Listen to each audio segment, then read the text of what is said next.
guys, today I'm doing a collaboration with my very long time YouTube friend Maare. She's really funny and I love her videos. She's super creative and always like the right amount of sassy, you know? We both wanted to do something artsy but outrageous and that we would regret immediately after we agree on it. So here I am.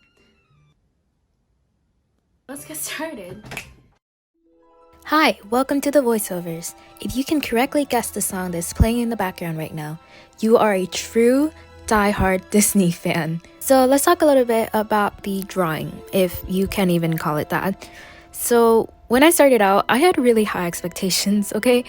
And those expectations pretty much immediately went out the doors when I realized that the only thing that I have to work with were geometric shapes, and that was it. Like lines and geometric shapes. I didn't even have a fill bucket tool. My game plan was to just first block out the basic shapes, you know?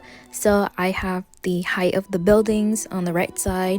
I got the ground, the sky, the big blue buildings in the back, and like this entrance window thing in the front. Oh my gosh, let me tell you, it was really hard to color match.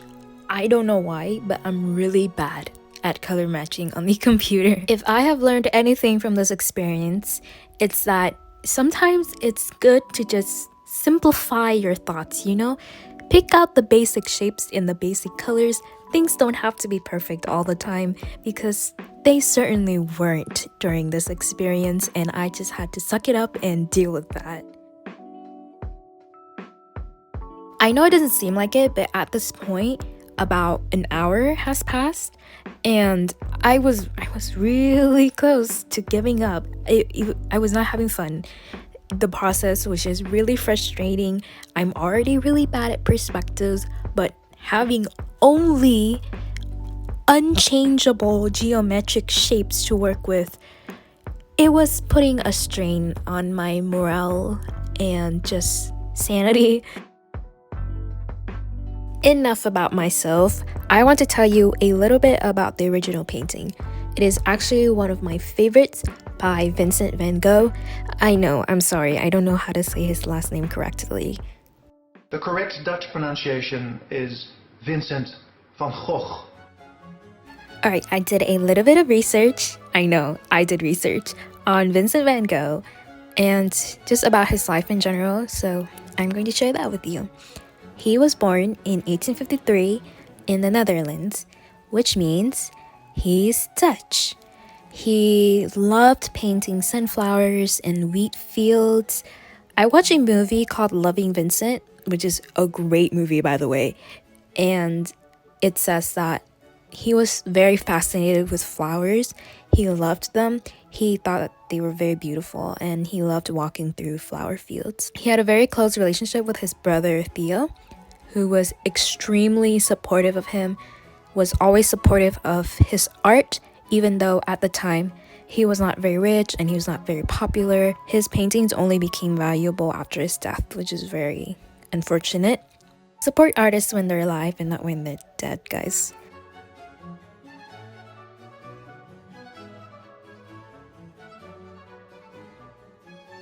Vincent was very mentally unstable. I'm pretty sure that he had severe depression. He would often have nervous breakdowns and just overall suicidal tendencies.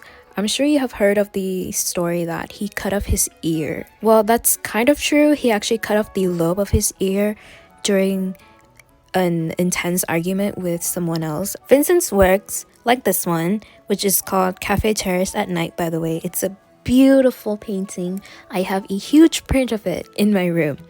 But anyways, his works are known for his use of colors.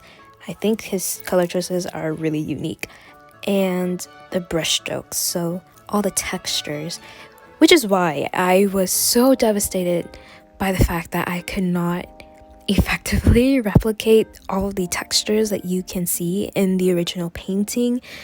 It's just so beautiful, and I couldn't do that with just flat colors and gradients.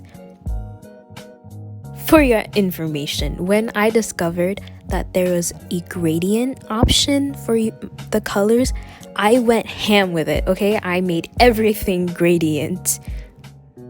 Okay, I'm sorry, I keep going off topic, but Vincent Van Gogh died in 1890 by suicide. He shot himself with a gun in one of the wheat fields that he used to paint. He died about 2 days later at the age of 37, so very, very young. It's an extremely tragic ending, and I really wish it didn't have to end that way. Oh my gosh, I just wish that he lived knowing how much people like me love and appreciate his artworks, you know? I just wish he knew that. Like, how do I make him know that? I can't, because he's not here anymore. I'm sorry if that was a little depressing, but I don't know, I hope that was educational for you. I know sometimes when I'm talking in my videos, it sounds a lot like just filler and white noise, but I tried today, okay? I tried to teach you guys something new today. First off, here's the original painting up close and personal. And this is the original compared to mine, which is obviously way lower quality, but I tried. And honestly, I think I did a good job. Let me know if you guys agree with that statement.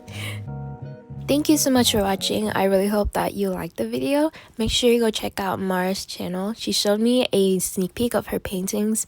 Yes, I said paintings, and they looked awesome. She also made me laugh a lot. So yeah, make sure you go click the link and watch her video. As always, stay weird, stay beautiful, and I will see you in my next video. Bye!